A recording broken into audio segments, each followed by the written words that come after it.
Assalamualaikum teman-teman, kabar hari ini dari Gaza. Jangan skip dulu video ini jika kalian masih peduli sama saudara-saudara kita di Gaza, Palestina. Krisis kemanusiaan di jalur Gaza semakin memburuk teman-teman. Serangan yang terus berlanjut dari Israel menghancurkan banyak sumber air.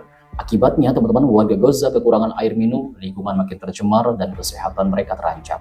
Angkanya bikin miris teman-teman, 75% infrastruktur air di Gaza rusak sejak Oktober 2023. 720 sumur air hancur total dan tidak bisa digunakan. Dan 112 titik pengisian air juga ikut dihancurkan. Hasbunallahu wa ni'mal wakil. Pada bulan Oktober lalu, teman-teman, pemerintah kota Gaza mengirim seruan darurat. Mereka meminta bantuan seluruh lembaga internasional dan kemanusiaan karena krisis air ini nggak bisa ditunda. Biaya yang dibutuhkan juga sangat besar, teman-teman. Sekitar 170 juta dolar diperlukan untuk membangun kembali infrastruktur air. Dan 16 juta dolar lagi untuk kebutuhan darurat sampai akhir tahun 2025. Yang paling menderita adalah anak-anak, teman-teman. UNICEF bilang lebih dari 1 juta anak di Gaza masih hidup tanpa cukup air dan makanan. Banyak dari mereka tidur dalam keadaan lapar setiap malam. Dan gencatan senjata saja tidak cukup kalau air bersih dan makanan tidak sampai ke mereka.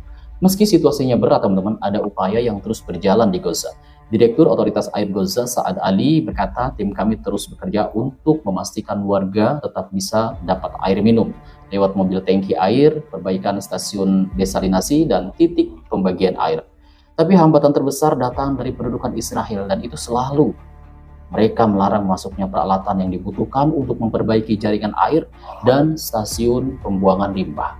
Jadi teman-teman, kerja di lapangan jauh lebih sulit di sana. Hasbunallahu wa ni'mal wakil. Bahkan teman-teman, otoritas air Gaza juga sudah siapkan rencana darurat. 12 sumur air sudah dioperasikan, 7 diantaranya ada di kota Gaza di wilayah utara, 500 sumur disetujui dan 3 stasiun desalinasi sedang dibangun di selatan. 800 sumur lagi disiapkan untuk memenuhi kebutuhan air warga. Teman-teman, Gaza bukan hanya butuh gencatan senjata permanen, mereka butuh air, makanan, dan kehidupan yang lain.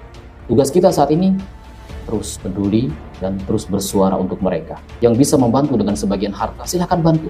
Jika tidak bisa, maka teruslah bersuara, baik itu melalui sosial media atau doa.